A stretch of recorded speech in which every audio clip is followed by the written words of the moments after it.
welcome, or welcome back. I am Stella Q, and this is the 4th episode of Whether or Not, the Skywise series. And you've landed on part 2 of our dissection of clouds. It's really best to start from scratch, so there's a link to part 1 in the blurb bit down there in the description underground for you. You'll find it.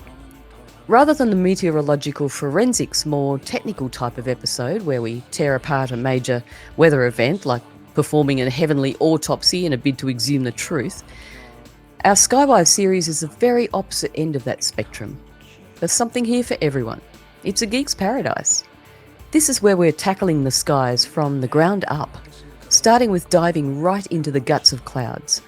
I mean, what the heck are those fluffy thingies up there anyway? Can you really bounce on them? And what made them happen? Or maybe the question is whom? TM question mark. Or not. But how many of us have stared blankly at those charts presented to us on the mainstream nightly news reports by the pregnant weather girl pointing her painted nails at colourful maps? And we just have to take her TM word for it all, because we don't fully know what those doodly lines truly mean, but they sure look impressive. I'm pretty sure I'm not alone there. And I'm glad I'm not alone now, because for our boomerang viewers, we know a guy, right? It's a sky school for dummies, if you like. And this is our second day of kindergarten. So if you all pay attention, there might be some nice Vegemite sandwiches for you at play lunch. So, come on. Let's jump into the clouds together. Part 2.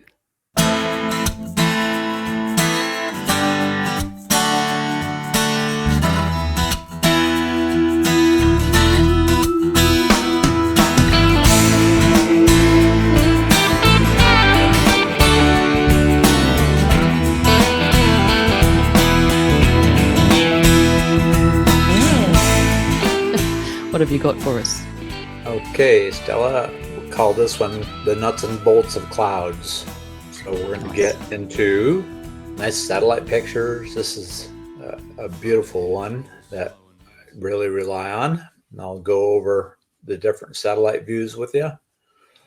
So the goals here today, we're going to figure out the processes that create clouds. You're going to see Radiosonde data and learn about stability, and how stability affects the shape of the clouds.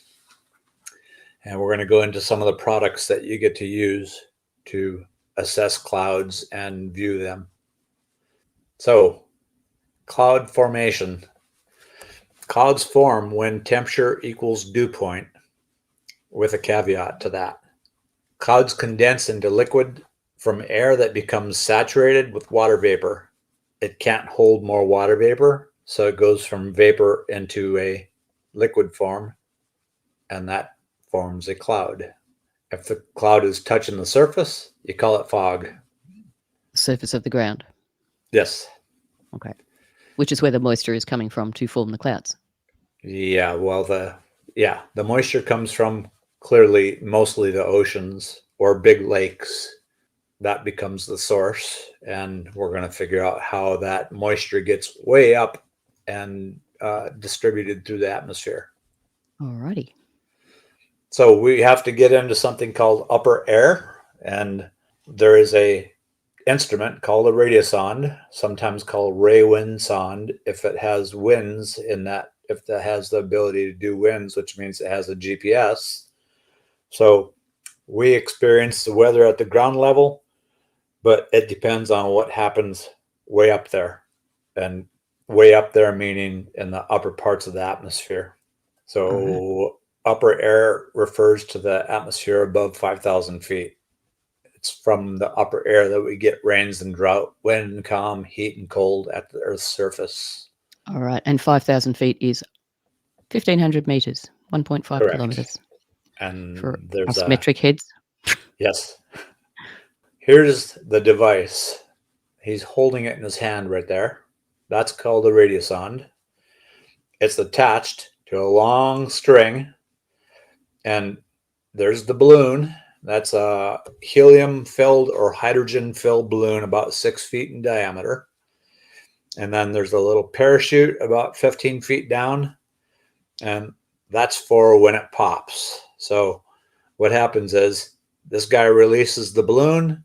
It goes up. As soon as that string gets close to extended, he'll let the Radiosonde go, and that thing is going to go upwards about a telephone pole every second. So 5, 6, 7 meters per second. And it's going to go up to typically over 100,000 feet. That's 20 miles-ish. That would be, I don't know, in kilometers, would be 30 kilometers at least, I'd say. And that balloon rises and expands as it goes upwards, because as it's going up, there's less weight of the atmosphere above it. So it expands. And that's going to be about 25 feet in diameter when it stretches the skin so thin that it pops, and then it comes back down to earth on that parachute. And there's a little envelope inside that Radiosonde that says, please send it back to us. We'll refurbish it and use it again. And hope that it comes back. Yep. And it's going to be possibly in a tree somewhere, or in the ocean, or in a desert. So not all of them come back. People might even keep them for their own. I don't know. I got a Radiosonde. They don't even know what it is, maybe. I would. Look what I found. So when it's going up, it's transmitting data the whole time, is it? Yes. It's transmitting temperature and a measure of humidity called dew point. And also taking us to the pressure. matrix. The matrix. So I'm just showing you here that when that balloon goes up, it could hit any of those points. It's going through very quickly. That cloud layer may be thin or very thick. And after you do this for a while, you start seeing numbers where the clouds are. That's the dew point depression. That's the temperature. That's the difference between the temperature of the air and the dew point of the air. The dew point is the temperature that you cool it to. So when you're at 0, you're in a thick cloud. When you're at 1, you might be at the edge. When you're at 5, you're certainly at an edge. When you're at 10 or 15 or 20, you're in really dry air. So that balloon is going to go up through very quickly, and it might hit a hole. It might not hit a hole. It might hit an edge. It might hit a dense center spot like that. So what you see is this is what gets sent back from that Radiosonde. It's transmitting the whole time, and it's transmitting back temperature. That's the red curve on the right. That's temperature. It's transmitting that dew point, which is the measure of humidity that we use. When temperature equals dew point, you're in a dense cloud at that point, and that precipitation is actually starting to form. So we start looking at 5 degrees.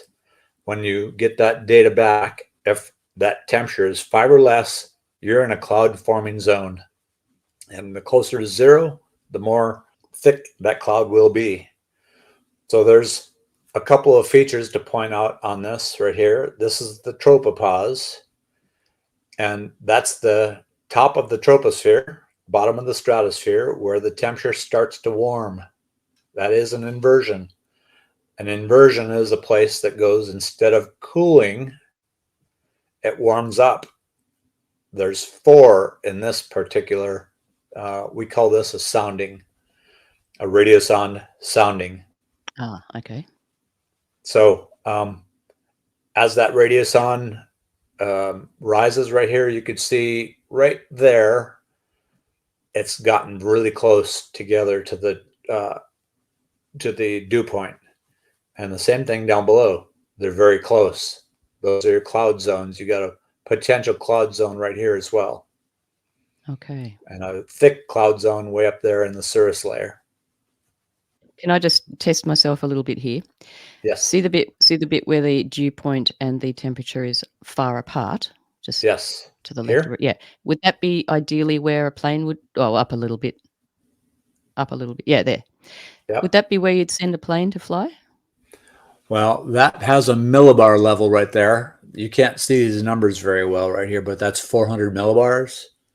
That's only about 25,000 feet, maybe. Okay. The aircraft fly between 300 millibars and 200 millibars. Most of them, Right. other than the elites, they fly up here.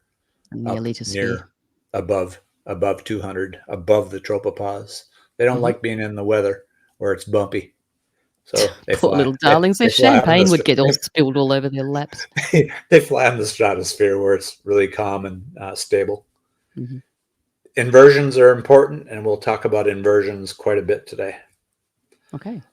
So if there is no cloud, one of two things has to happen to make a cloud. You have to bring those temperature and the dew point close together. So you either bring the temperature down to equal the dew point, or you bring the dew point humidity up to equal the temperature. That's the two ways to do it. So there's multiple ways to cool the temperature. So there's one way right here. If you pass the air over a colder surface, so you got warm, moist air moves or advects over a cold surface, and the air cools to its saturation point, at which time fog develops, because that cold temperature of the ground cools the air off and you get fog. That is known as a diabatic process. So that's one way to cool the air, but most of the time for weather, it's called an adiabatic process. That means without adding or subtracting heat from another source. Lifting the air cools it by expansion. Descending the air warms by compression. So we're going to go over that in more depth here shortly, but there are 4 ways to cool the air by lifting it. Orographic lift, which is pushing air up a slope. Convection, daytime heating from the sun. Converging air into the same location. Or frontal lift.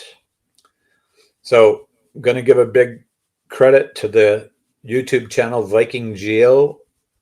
Viking So he's Geo. got really excellent things that I use to show you guys how this stuff works. So the 4 ways to cool the air by lifting right here. This is orographic lift, which is topography. So they show a west to east mountain range right here, like the Sierra Nevada mountains, or could be the Andes, or could be multiple mountain ranges, any hills. I've got a water source, and sea levels here, that's 1,000, 2,000, 3,000. That's a 3,000 meter mountain in this case. That's pretty big, 10,000 feet.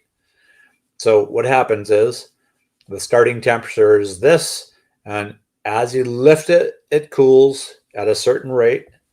Then it condenses the clouds out. The clouds form. It rains, and then it comes down the other side. And what you end up getting is a rain shadow desert with a temperature that's warm relative to where it started from. And you're going to learn why that happens. All right. So convection is the second method. Surface heating from the sun, and then rising thermals, and then a cloud condenses as it cools and rises. There's a terminology called a convective condensation level that is determinable by using radiosonde data. Here's just another view showing the same thing. The ground heats by conduction from that long wave, or from the ultraviolet short wave radiation.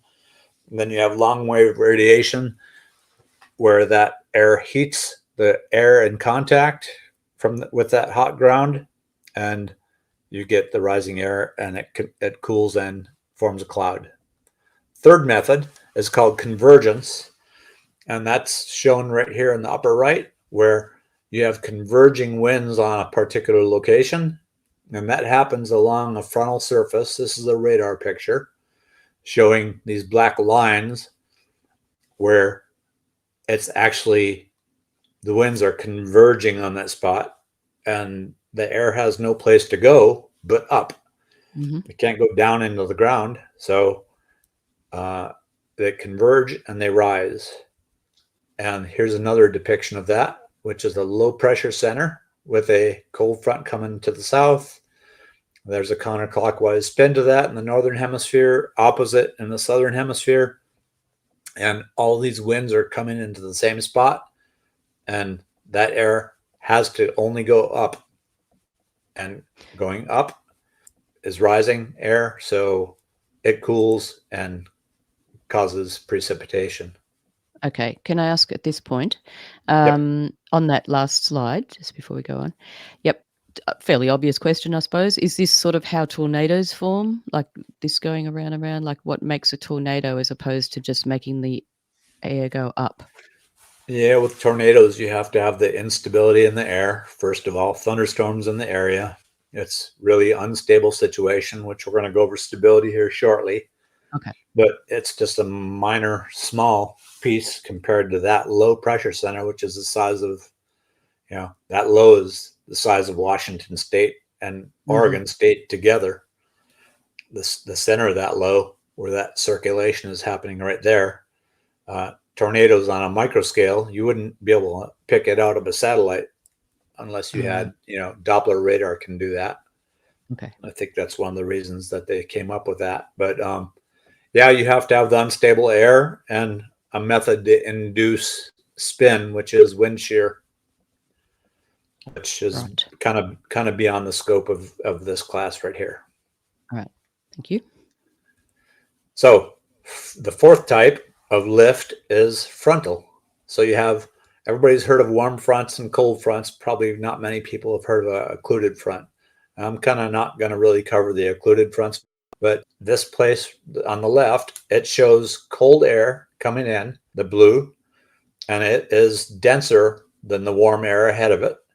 So it undercuts and lifts that warm air, and warm air holds more moisture than cold air. So can I ask, please, why yes. is it dense? Why is cold air denser? What makes it denser?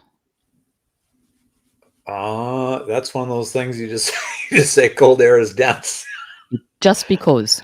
Drink just up. Because it is. Okay. It is. Somebody has weighed that, and I guess the molecules are closer together. It just is a fact. Okay. Yep. Gotcha. And what the first thing I was told in forecaster school, day 1, minute 1, all you need to know is warm air rises. You're a forecaster. All right. So in this case right here, the cold front, the cold air undercuts because it's denser than warm air, causes lift, and you get cumuliform clouds. And there's instability there at a cold front, and that causes vertical extent to a cloud, as opposed to a warm front. In a warm front, the warm air is doing the advancing. It's catching up to colder air ahead of it. And because that cold air is denser, that warm, moist air gets pushed up slowly over a long distance. We're talking 300 miles. The low pressure center be way back here. And what you get along that sloped surface is cooling because of that cold air touching the moist air. You get a progression of clouds with a warm front. Starts out with cirrus, goes to cirrostratus, then altostratus, and then nimbostratus. That nimbostratus extends from that mid-etage where the altostratus is, and it extends way down close to the surface and gives you heavy, steady rain for 100-mile wide zone, maybe. So occlusions, I'm not going to go into those at this point. They're a combination of cold fronts and warm fronts, and you get weather ahead of the surface front. Without going into detail, it's kind of a combination of the cold and warm fronts. Okay. So humidity, everybody's heard the word. Principles, warm air holds more water vapor than colder air. So here we see, this is Oakland, California sounding. This map shows a big orange area. Orange on the legend down below shows that's 30% humidity. Blue would be 100% humidity. So you got the Pacific Ocean, high humidity out there. Along the coast, higher humidity up in Oregon. But dry air, and here you have that temperature trace on that Radiosonde data, and there's your moisture trace, which is the dew point. And you can see huge differences. That's super, super dry air. You won't get clouds. If you look at the numerical data, that dew point depression, 12s, 30s, 40s, 20s, 19s, you don't have anything near that 5 degree. And if you looked at the dew point, you would see that the dew points are that, okay, so this 11, or this, let's pick a simple example right here. Where's a nice, here's a 20 spread, the dew point depression. That's the difference between the 26.4 temperature and the dew point of 6.4. That's the dew point depression. We want to see a fiber less for clouds. And if you were to look off to the right, this is the weight in grams per kilogram of dry air. So that's 9.36 grams per kilogram. And as you can see, the important point here, as you ascend, those numbers drop to where you get up 300 millibars where a plane flies, 0.05 grams per kilogram up in the cirrus layer. You're not going to get cirrus that day because you're at 9% humidity up there. Gotcha. So the point is decreasing because colder air holds less moisture. Here's a wetter sounding. This is Green Bay, Wisconsin. Left side, you can see there's a cold front going through there. Rain showers, thunderstorms, high humidities on that second picture, which is in the blue range versus the orange range that you saw over in California. And if you look at the temperature and the dew point comparison, they're very close all the way up. And you can see way up here, they start to spread out. That's your troposphere. So looking at those numbers, you can see significantly higher numbers. I mean, they're exceeding 10 up until you get to 1,892 meters. So figure 6,000 feet, it's really moist down below. And then you can see the numbers are much higher than the 0.05 you saw at 300 millibars on the previous sounding. So warmer air holds more moisture. It decreases as you go higher.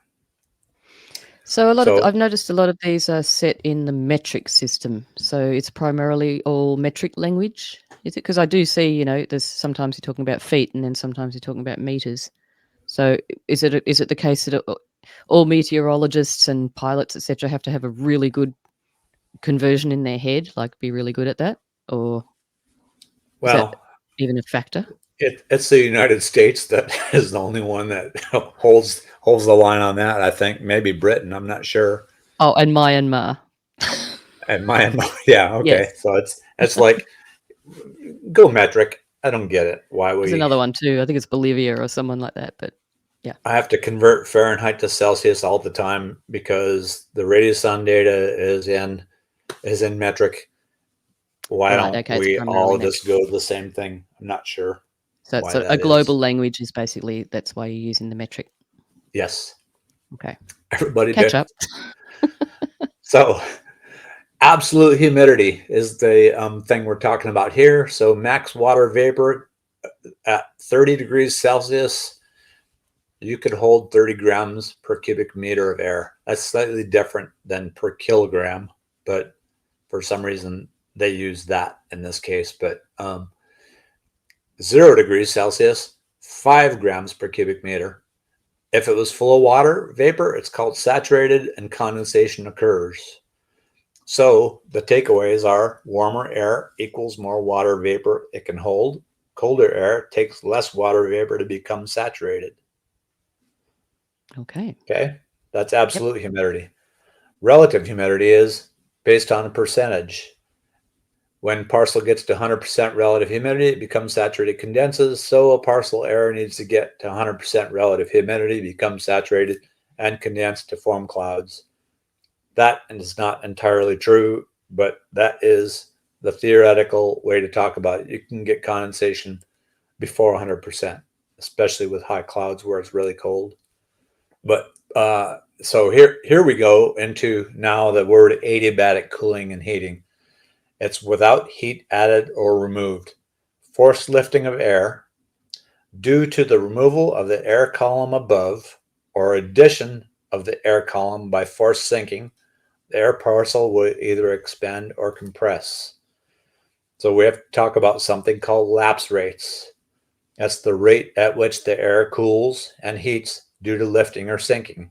So dry air until condensation happens cools at a different rate, faster rate than after a cloud forms. So here we have an example right here that says rising air parcel expands and cools. So you start at 32, at 1,000 meters, it's 10 degrees less. That dry adiabatic lapse rate is 10 per 1,000 meters or kilometer. So lifted another kilometer, it's 10 degrees less. Lifted another, it's 10 degrees less. Start at 32, ends up at 2. Sinking does the opposite. Then you have that, so you got the dry rate up until it temperature equals dew point, and now you have condensation happening at 3,000 meters, and then it decreases at a lower rate. And the reason why that is because it's the opposite of evaporating water. If you have water, you have to add heat into the water to make it go to vapor. Opposite happens when it goes the other way, from vapor to water. It releases that heat to the air when it condenses. Therefore, it cools at a lesser rate. Any questions on that, Stella? I'm still taking it in. Okay. That's called the latent heat of condensation. So they say 5 to 9 degrees. It's variable. Figure it's a half or a little bit more, approximately 6.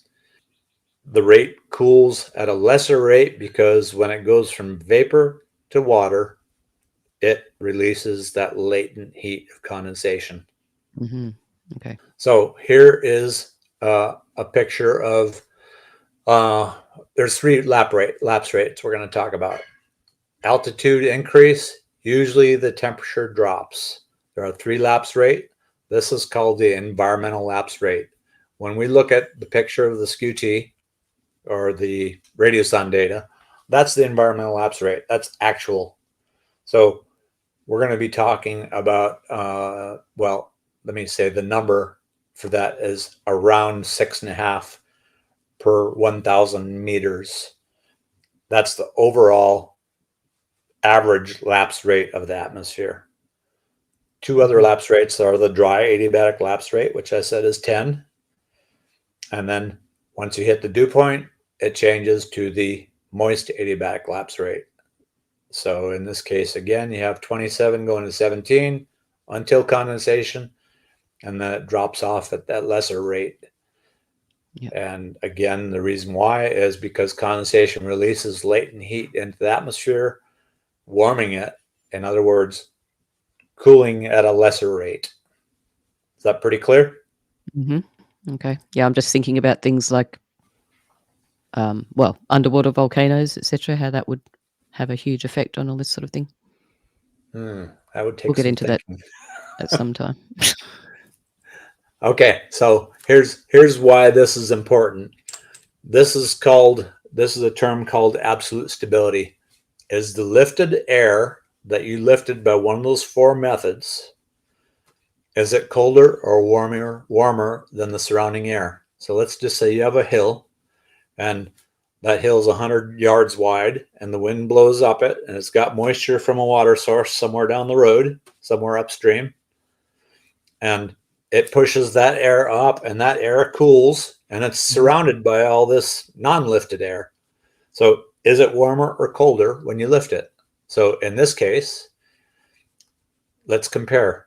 So the environmental lapse rate says it's 15 degrees, and we lifted the air, and now it's 5 degrees cooler than the environment. And you lift it to 2,000 meters, now it's 10 degrees cooler than the environment, because it's 0 and 10. Then a minus 6 to 5, and a minus 12 to 0, and a minus 18 to 5, minus 5.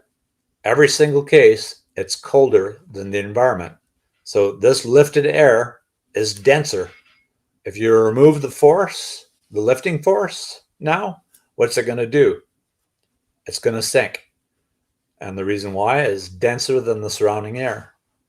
That is considered absolute stability. Okay, so this would be like the scenario of coming up to a mountain and being pushed up. like you showed us Yes. before. Okay. So it's cooling, but what's it compared to the non-lifted air around it? Yep. What the form of that cloud is going to indicate just by looking up, you can see, is the cloud flat? Is it bumpy? If it's flat, you know it's stable because it can't go higher because it's colder and it will sink compared to the other air. The Spreading opposite, out. exactly. So here's your opposite case scenario. In this case, when you lift it, 30 versus 28, 20 versus 16, 14 versus 4, 8 versus -8. In every case, warmer, warmer, warmer, warmer. So that air is less dense than the surrounding air. What's it going to do if the force is removed, the lift force? It's going up on its own because it's less dense than the surrounding air. Absolute instability. Your clouds change form based on that. Yep. And that's when we might get the thunderheads and the anvils and all that sort of thing. Exactly. So, stability of the air column. So we have on those Radiosonde traces, so you have your temperature line right here, this dark one, and then you have your dew point is way over here. And we call, okay, when that air is lifted from the surface with that given moisture, if you lift it and it's on the left side, that forms the triangle area. This is called a negative area. It's cooler until it gets to this point. And then when you keep lifting that air, if there's, say, a front or whatever, a mountain, this is 700 millibars. That's 10,000 feet. So this would be about 7,000 or 8,000 feet right here. It crosses over to being warmer than the actual environmental air. So that says this is a positive area. This is a high energy area that wants to lift. So down here, it doesn't want to lift. It wants to sink until it gets to 7,000 feet or so. And then it gets unstable and it'll rise on its own. And then up here, it gets negative area again because it crosses to the left side of the environmental temperature rate. So stable, unstable, stable is what you get right here. Negative is stable. Positive is unstable. Correct. So if you form a cloud right here at 700 millibars, it's in the positive area. That's going to be a bumpy cloud. A cloud down here is going to be flat topped, especially when you have that little inversion right there, which is warming or equal temperatures. Any cloud that forms right here would be a stable flat top cloud. Right. So then you have thunderstorms. Get into those a little bit more because... Can I ask you a question? Yes. When you're looking at the Radiosonde, like that last chart, when you're looking at that, are you imagining the shape of the cloud in your head? Well, you Tell don't me what see... goes on in your head, Jeff. Lay down. I'll show you when we get into some of the Radiosonde data later. But yeah, you start seeing those numbers when you look at the clouds. You look at that slope of that temperature line, and I know when I see equal temperature as you go higher or warming, that cloud I know is stable, and I know if that slope is slanting to the left faster, that's a positive area. And the products that we use make it really easy, and I'll show you that. Like Windy is superb, so I'll show you that later. So let's jump into thunderstorms a little bit. You need moisture, you need instability, and you need lift. You always need the lift because that induces cooling. So there's a value called CAPE. That's a measure of the instability. So right here, center section, you can see this maroon line right here. That last chart that we showed you, this is a positive area because when you lift that air of that moisture and you cool it dry adiabatically, you're going to get condensation right about here. And that line indicates that it's now warmer than the environmental lapse rate. So this whole thing right here tells me that I have an unstable air mass until it gets right there where it equals the environmental temperature. And that's about 45,000 feet. So these clouds right here, this rain, there's a couple observations here, scattered at 5,000 feet, broken at 6,500, overcast at 10,000, lightning distant all quadrants. There's another observation, lightning distant northwest through east. It shows the little symbols here on windy. That whole area is the most unstable area, and we're seeing the proof of it with the rain showers on the radar. And if I look at that, I know for a fact, just looking at that positive area is going to mean unstable, growing vertical extent from that. So that kind of shows you. Can I ask, where would, your average Joe, sorry to all the Joes out there, nothing personal, but where would they sort of find this Radiosonde type information? Like, how do the public sort of access that, or would they want to even? Or is this more really just a professional tool sort of info? I'll give you links to share with everybody. Okay, all right. I want to go through a couple more of the products, and I'm going to actually show some of the products right here that we're going to use. But yeah, it's in further slides as we go along. So as I say right here, Radiosonde data is critical, but it's not enough to assess the atmosphere. You need satellites, because here's the problem. Radiosondes are released at most twice a day. They're all released at the same time around the world. Right. So you use uniform time, UTC. So they use London as the they call it Zulu UTC. So London time, we're all offset. Like West Coast is 7 hours behind London. Australia is 17 hours ahead of us. You're already tomorrow. We're in the future. You're 17 hours ahead of me, but 5 hours or 5 or 6 hours. Anyway, there's all the time zones around the world.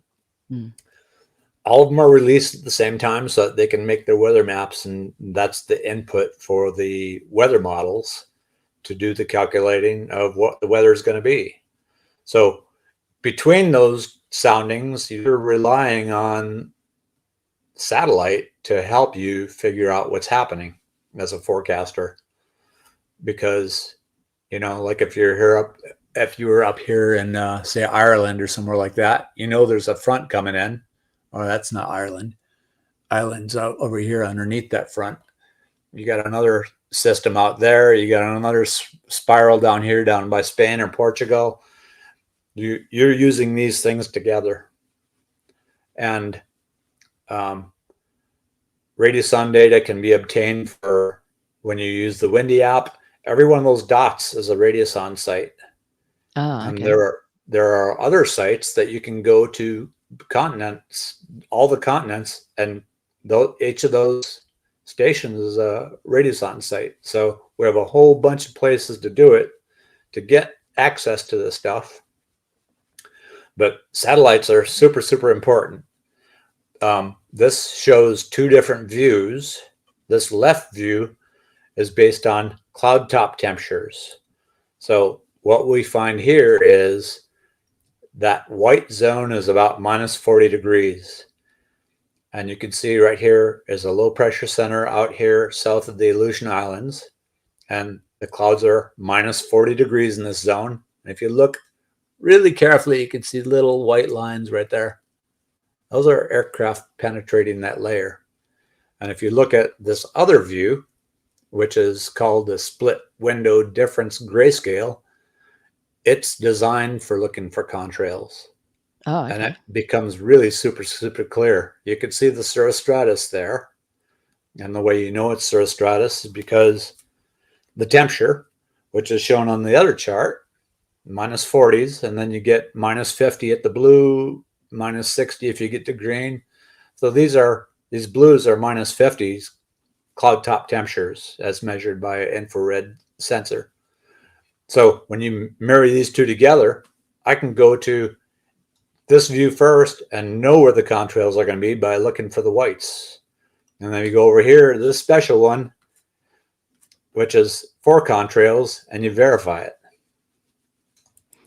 So why would they want to look? I mean, that's just where you happen to see contrails on that particular thing. They're not actually setting it up so you can see contrails, though, are they? I don't think so. I'm not No, sure okay. exactly what that particular view is. I think I guess where I was heading with that was, how important is it to the airline industry and the pilots to know they where the don't contrail? they don't care. Okay, thank you. It's not for that. Pilots don't care. There's a blow up of that same thing right there That's with better. every aircraft that flew from the West Coast or back. As they cross through, they leave a trail. And jet exhaust contrails / chemtrails, they're the same. Yes, they are, because they're all chemically. They all have chemicals in them. The particles, which is what all the moisture is latching onto. Exactly. Make it visible. Yeah. So there's your minus 40 to minus 45 degree range. And that's just the blow up of the picture that I gave you earlier. I would expect over here, ahead of that low, would be the same thing. Yes. Here's another view called the day cloud phase distinction. Any cloud novice, this is the one you want. It tells you really nice detail on the bottom what each of these clouds are, what level they are. For instance, the blue that you see out in the Pacific. Most of those, you could guess that that is called stratocumulus because it's low water cloud. Thick high clouds, yellow. These are your cirrostratus and cirruses. The thin high clouds, way over here, farther west and at the northern edge of, up by Vancouver Island, western British Columbia. That's your thin high clouds. That's your typical orientation of where you would be seeing contrails right now on that leading edge ahead of that low pressure center offshore. Very comprehensive. Then you have this app called Ventusky. Absolutely wonderful. You don't need a weather forecaster anymore. You just look at this. If I want to know where the high clouds are tomorrow, you got options for all these categories here on the left. If I click it to clouds, high clouds, this shows me where they're going to be at any point in the future, 2 weeks out. This pushes you 2 weeks out. So if I want to determine where the high clouds are tomorrow, that's the potential for a contrail area, use this app.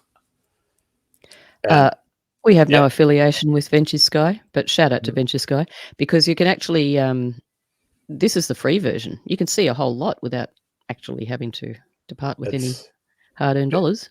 It's ridiculous, the stuff you can find out about this. I mean, here's the other cool app. When's it going to rain? So this is showing you the rain locations forecast. Still on Ventusky. Same on Ventusky. It's just that precip 3-hour tab. If you want to see the temperatures or what it feels like temperature, or if you want to see actual radar. So this is the forecast precipitation. If I click it to radar, that shows what it's actually being measured. Or if I look at clouds, I can look at satellite and see what's actually out there. It'll show the satellite view. Wind speeds, wind gusts, air pressure, thunderstorms, humidity, sea temperatures, snow cover, air quality. It's kind of all there. Yeah, it's brilliant. Refresh it every morning, keep it on your computer, and you have everything that you ever want. Yeah, you don't need those old weather dudes telling you all the wrong stuff. Yeah. Go away. So where it goes to the temperatures, and this always kind of amuses me, and I'd like to know how this is set. You've got actual temperature, and then you've got feels like temperature. It's like, who determines that? Is it like Auntie Gertrude sitting on the porch peeling potatoes going, oh, it feels like around about? Where does that come from? It's a formula. I can't say. I mean, because it's a combination of humidity and temperature.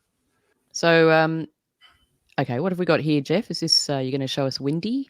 So yeah, this is showing the radar view of windy.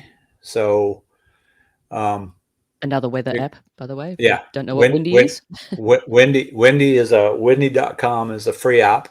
So this shows you all on the right side. These are the parameters you can look at, which is similar to what I showed you in Ventusky. Mhm. So like if I wanted to see satellite,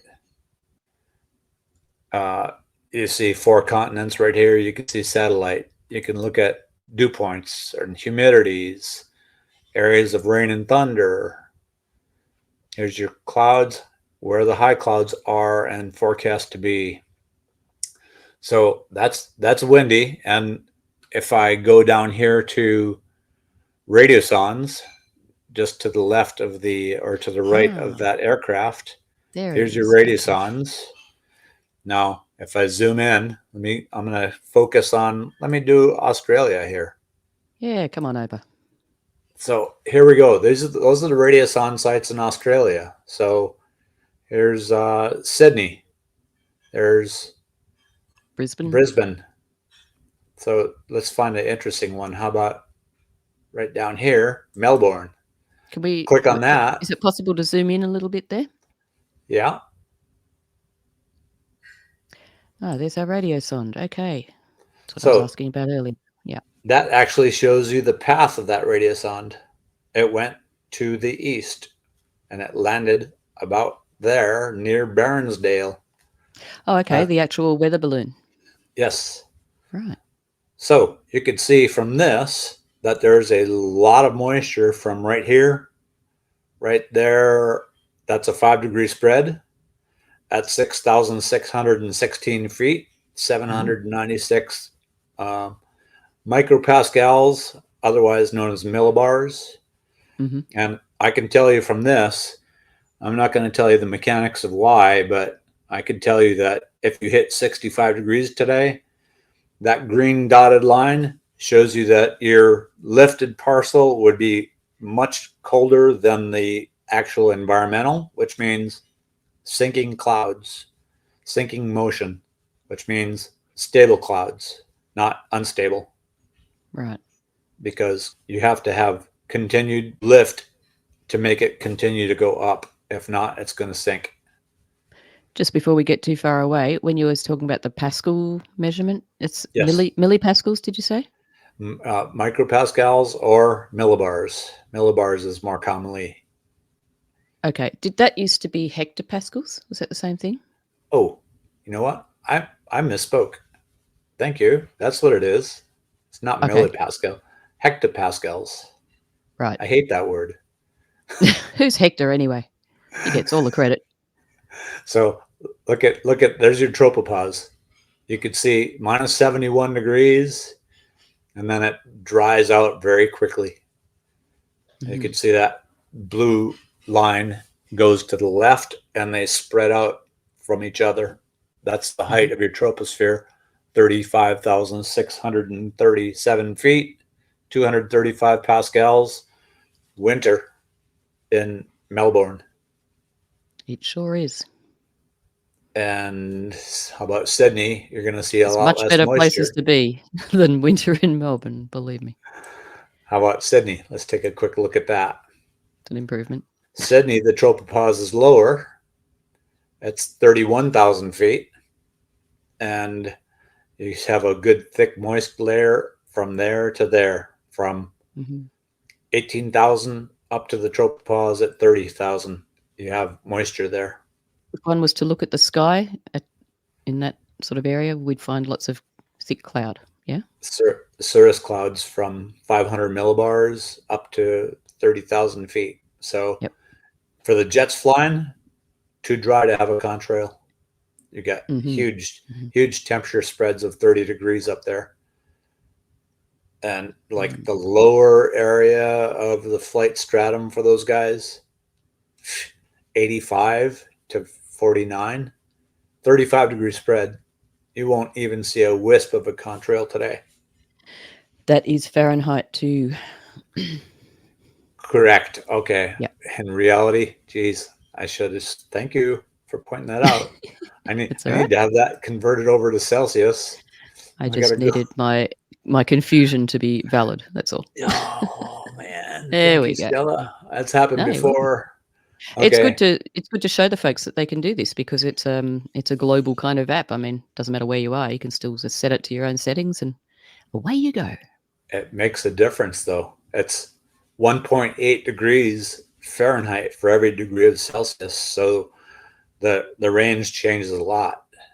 So clearly right here at 30,000 feet, you only have a 3-degree spread.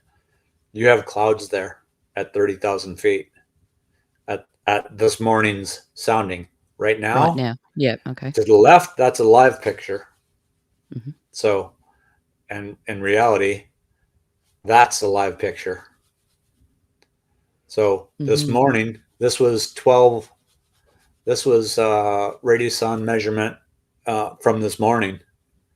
And we know from the bottom of this right here, I didn't talk about these too much, but the LCL is a lifting condensation level. If you lift it, it's 1,000 feet. By convection, you have to hit 35 Celsius, and it's going to be up at 11,659 feet. So it's so dry down here that you will not, I mean, it's going to be 19 degrees Celsius today, maybe there. You're not going to get anywhere near that 35 to have convective clouds. You can lift it up a mountain 1,000 feet, those clouds are forming. I just wanted to point out, just sort of to the above and to the right of Melbourne, or to the east, I should say. Albury, is it there? Yeah. Just go down a little bit further. Down. Stop. Okay. See Yeah. your lee waves there, or your whatever you Oh, call them. yeah. I just wanted to point them out because Oh, that's happening right now. Yeah. yes. Yes, those are. And the closest Radiosonde station is right there. It's not that close. It's not near Albert. Oh, Albury. What I want to point out, though, is there's that inversion.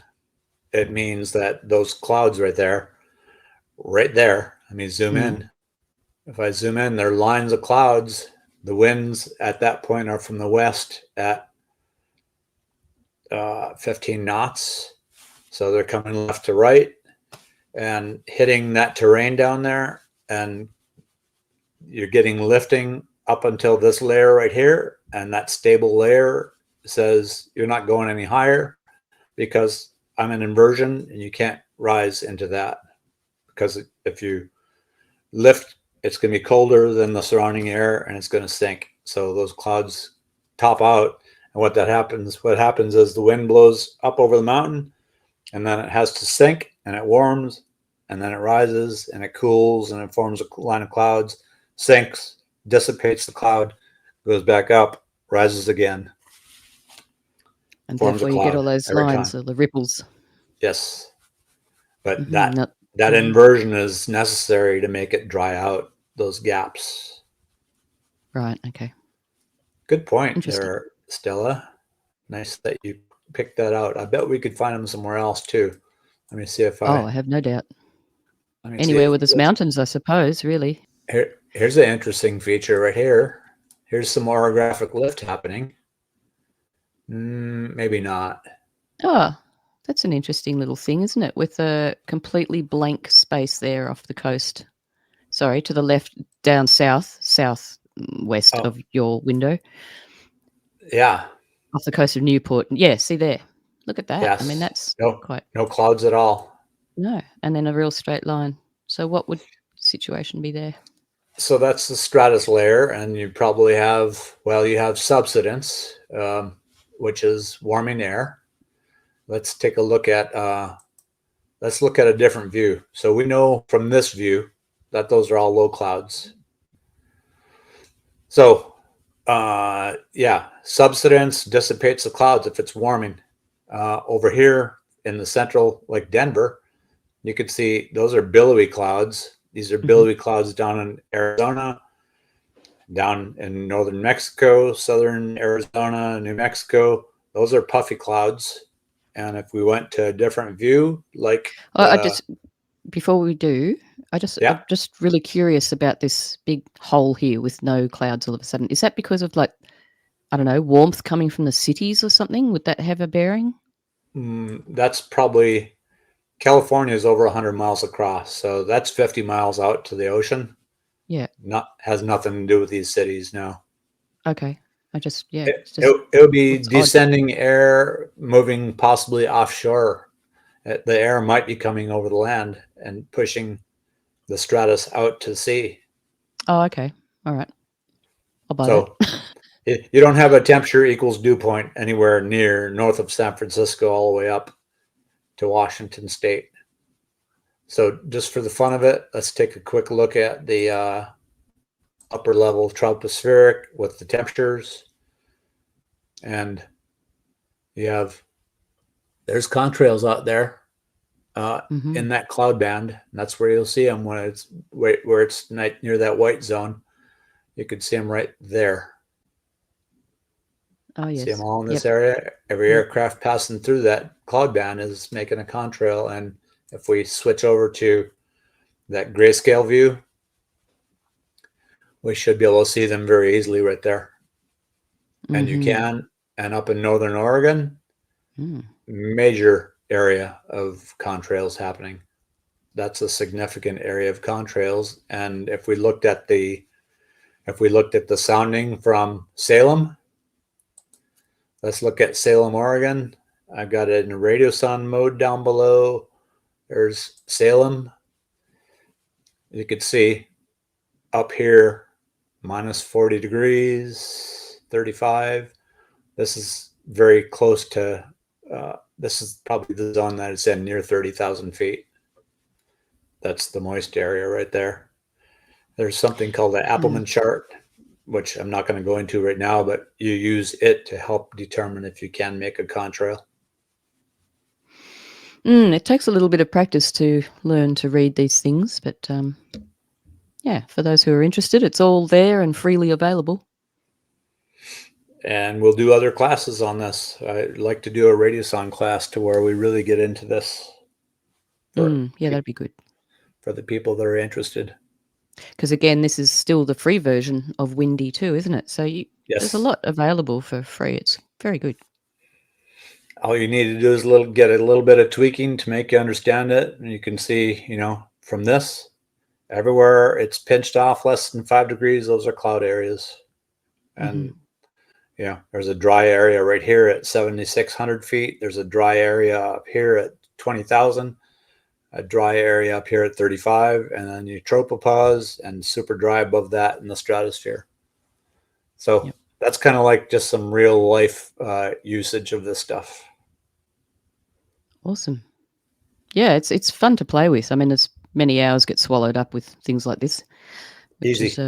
Yeah. 8 hours, just like that. Boom. For me. Beats the heck out of Netflix. But all right. Is there anything else that you'd like to show us there, Jeff? Yeah, I can show you one more thing. So there's this website called the Storm Prediction Center. So this is this morning's sounding at 12Z. I click on that, and then I can pick this defaults to somewhere in the central US in Oklahoma right there. And this shows numbers. There's that CAPE number I mentioned, 2,170, the higher or the worse. So like if I went to Windy, I could click on CAPE index, find out where the worst place is, and then look at the weather there. And Omaha, Nebraska, Kansas City look terrible. So I'm going to go to Omaha, Nebraska. Can you, you'll need to point to them for me. I wasn't at geography that day. Okay, so that's Nebraska right there. You see my cursor? Yes. Okay. Right in the middle. Kansas City, is like Missouri. Tornado Alley sort of area, is it? Or? Yes. Okay. Yes, it is. So there's a CAPE of 2587 at Topeka, Kansas. And you can see that maroon line says that's a positive energy area all the way up to 15 kilometers. So that's 50,000 feet. Those clouds are going up to 50,000 in that part of the world. That's the chaotic kind of clouds. Yeah. That's, if you click on the weather radar, Near Kansas City is the only area that they're there, but they're probably very deep. Mm-hmm.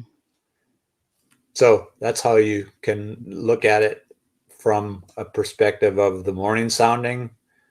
And then if you want numerical data, there's this place called COD, College of DuPage, that gives you access to all the numbers right here. So there's your dew point depressions, there's your amount by weight of water, there's your relative humidities, there's your numerical, there's your graphic, tells you how much precipitable water there is, 2.14 inches, a whole bunch of stuff there that is way beyond the scope of this class. It's there's way more information than anybody wants, probably.